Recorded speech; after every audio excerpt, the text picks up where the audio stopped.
وأخصم زلفة لدي، فإنه لا ينال ذلك إلا بفضلك،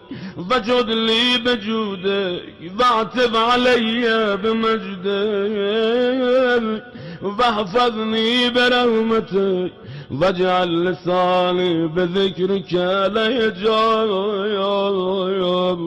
وقلبي بحبك متيما،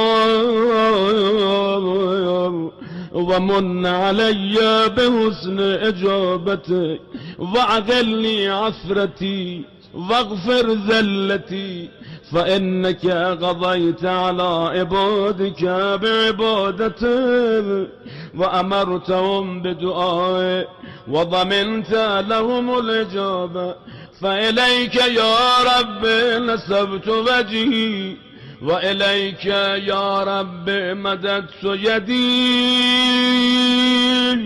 فبعزتك استجب لي دعائي،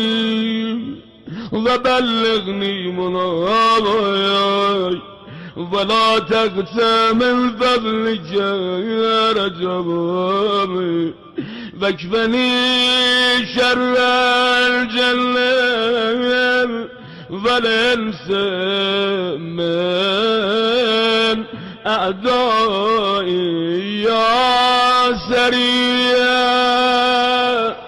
رضا، يا سريع، يا سريع،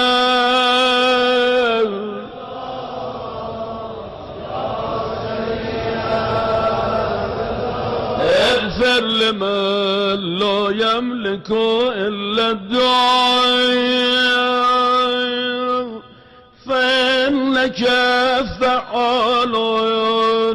لما تشاء، يا من اسمه دواء،